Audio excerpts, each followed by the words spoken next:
Friday, and welcome to another episode of Real Estate from My Point of View. My name is Candace Rucker, and I'm the Real House Hunter of Dallas. As many of you know, I am a real estate agent in not only the state of Michigan, but I'm also a real estate broker here in the state of Texas.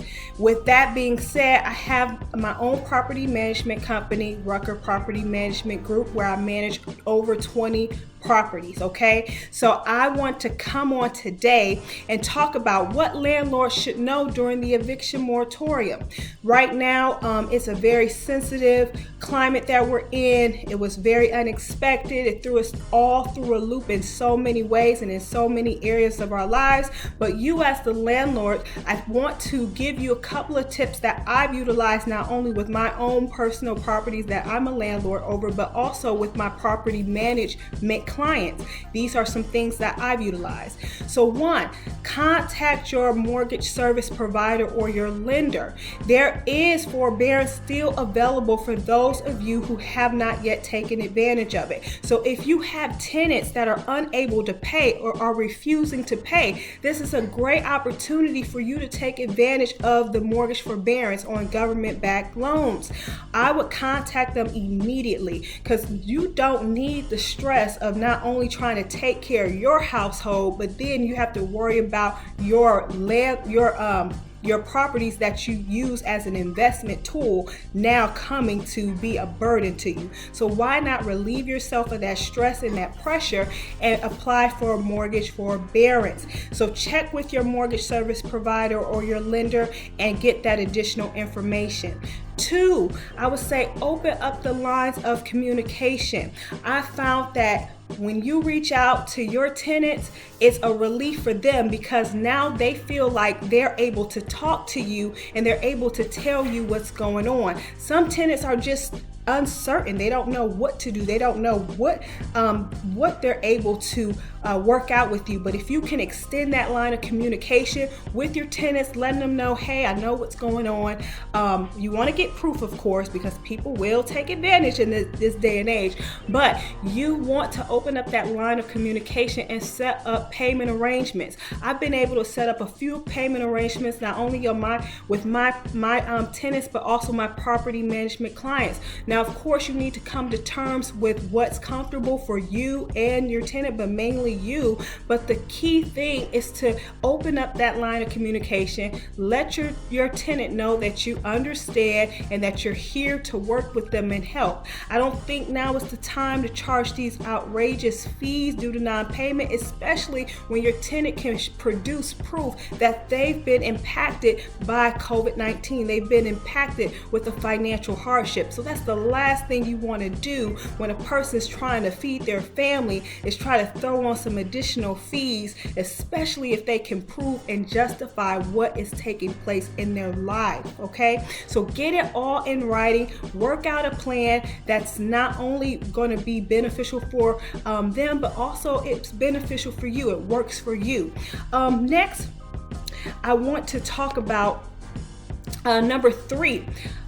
Just because we are in this pandemic, it does not mean that you cannot still evict.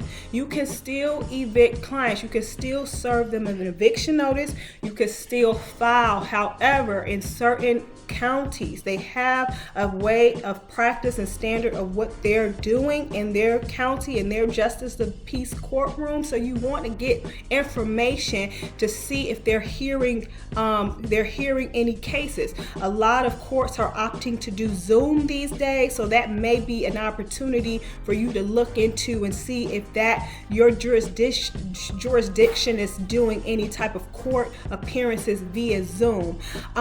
Also, know too that you can not only just evict for non-payment, but if your tenant is posing a threat to you as the landlord, if your tenant is posing a threat to your employees, that's grounds for eviction, and that you can be seen immediately on those.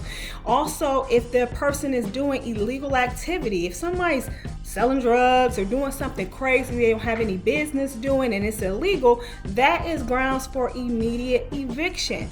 Also, if there's a domestic violence dispute going on within the house and you're aware of it, again, that is grounds for immediate removal of that tenant to protect the other parties that are there. So you want to really have an understanding of the heartbeat of every property that you're owning, what's going on with the tenants, because even if they're being aggressive towards you and you feel threatened, that's grounds for eviction.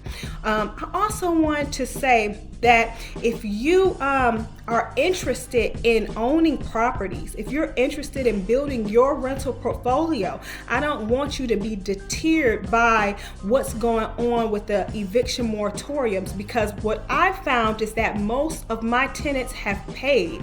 I've only had actually one tenant that just refused to pay, refused to make a payment arrangement, and it was absolute hell getting them out. So, I mean, for that one person compared to all the many others that have paid, you really have to weigh the cost in that. And I really don't want people to be discouraged from going after building their rental portfolio because of the climate of COVID that we're in, because people need places to live and people are willing to pay. Not everyone is impacted financially where they're not able to pay. So I would say do your research in the area.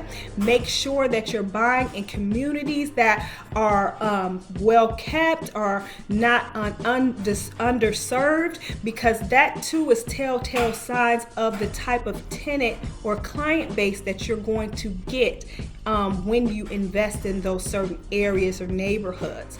Well, guys, that's all I have for you today. If you found that this information was useful and beneficial, can you give me a thumbs up and like my video? And could you share and subscribe? I love making these videos. It's helping me, and I'm always happy to help those that need help or want some additional information. So please feel free to like my video, subscribe, and share. And until next week, I'll talk to you soon. You all have a great, happy Friday. Bye.